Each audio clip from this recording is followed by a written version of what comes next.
Today we're talking with Bay Area local artist Jen Locke. Welcome, Jen. Thanks for having me. Thanks for coming. As I understand it, art has been a part of your life for as long as you can remember. Is that right? Absolutely. And in 2006, you got serious about making a living through art. And so with the support of your community, actually just last month, you quit your day job. Is that right? That's correct. That's a huge step, I know, for any artist. You were working in the mortgage industry, and now you're spending your entire day painting, drawing, and creating in whatever way seems fit at the moment. Is that right? That's correct. It's very exciting. We see that your work is inspired by nature. It's bright, colorful, and full of life.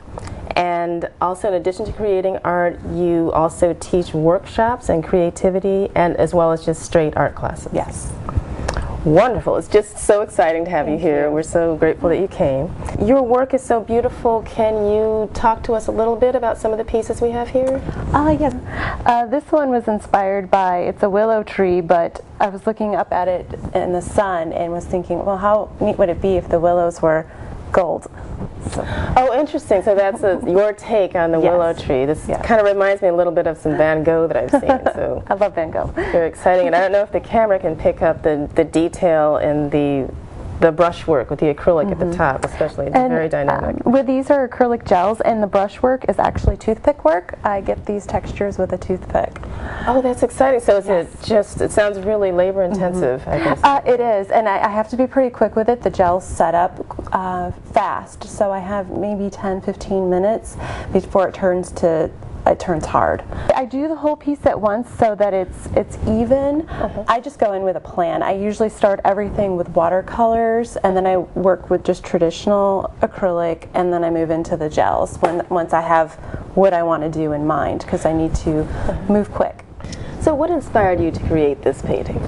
This was another one of my hikes through Sycamore Grove at sunset in the spring, where there's actually little buds happening. So I call this March Trees Dancing. And that's really what it looks like. Yes. So Jen has donated this wonderful piece of art to KMTP, and now you have the opportunity to own this piece of art by pledging at our premium level, $500. Call us now at 415-777-3232, or you can go to www.kmtp.tv to make that pledge. Don't forget to mention the name of our artist, Jen Locke, and we'll be happy to reward you with this wonderful piece of art. So, what is your day usually like as an artist? Well, when I get to be an artist every day, I have it pretty planned out. I can't just sit in my studio and paint every single day, so I have a designated day where I'm actually doing paint on canvas, and that's usually a Monday for me. So I'm sitting there and I already know what I want to work on, and so I get up in the morning. I usually set my alarm, but I'm up at least an hour beforehand because I'm excited to get to do it all day. So, and I usually start out with my watercolors just to get warmed up into the day. I feel a little bit more comfortable. I've painted watercolor since I was 5, so I get into the watercolor, and then while I have a few pieces going, I'm letting them dry, and I move into the acrylic, and then I usually finish my day off into my gels, which are very fun to do. So I always end the day on a happy note. Oh, that's exciting. Yes, it is. And then I usually try to go do something social. Art sometimes can be very isolating, so I make sure at the end of the day I'm spending time with my family or friends, or make a phone call, catch up with people on Facebook if I can't leave. And then the following day on a Tuesday, I usually plan to do more administrative, the less fun part of art, which is the marketing of myself and the business end of it, and making contacts to get my art out there. And then I usually like to get the next day back into art. So I try to switch that up back and forth so that I'm creating opportunities to showcase my work along with actually getting to do the work.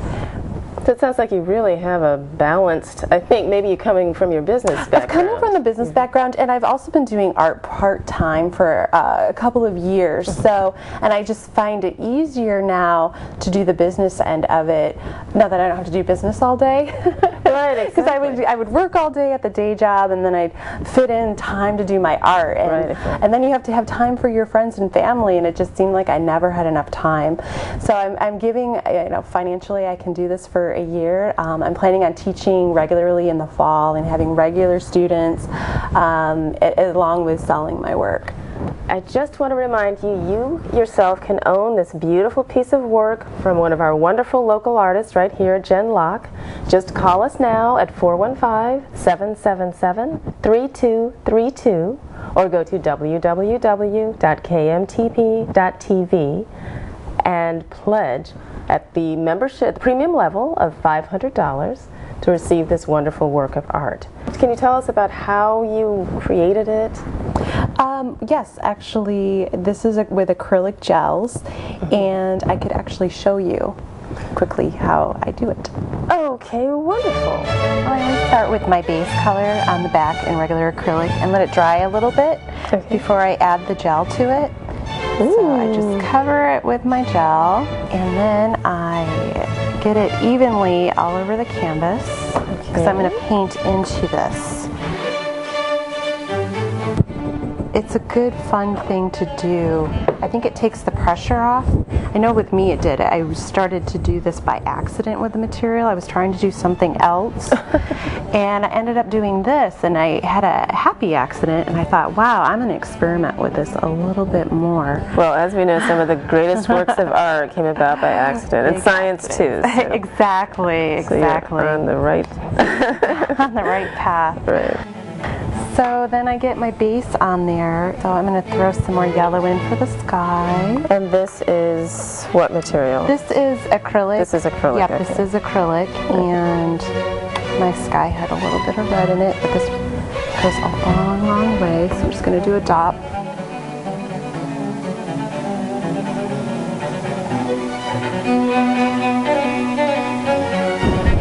And as you can see, these wonderful streaks of red and gold are taking on a life of their own. This is Yes, they do. thrilling. So with a few strokes of the brush, we've got a wonderful sky here, and now we're going for... I'm going to go for some grass. Okay. And I always like to have,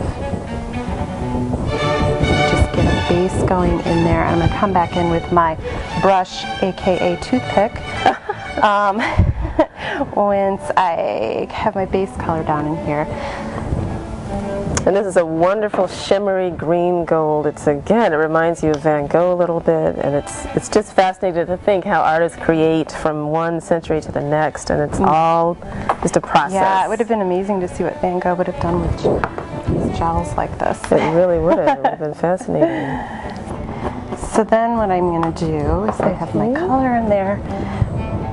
So this is where the fun gets started. This is the fun part. I couldn't think of anything. There's no brushes, just wouldn't work with this material. The only thing I could find to make it work were toothpicks, and they're a lot cheaper than brushes. So you were saying that you have to work quickly because... Yes, I do, because this is going to start setting up, especially under these hot lights. And setting up means to dry. It is going to dry. Yes, sorry. Yes, it's going to be drying really quickly, and then it ends up tacky, and it could end up tearing. And I like lots of long grass, so I always come back in with... So there we go. It's a little variation of the piece that I'm donating. And what should we name this? I don't know. March Dancing 2? March Dancing in Studio. In studio. Okay, wonderful. You can see more of Jen Locke's work at her website, jenlocke.com.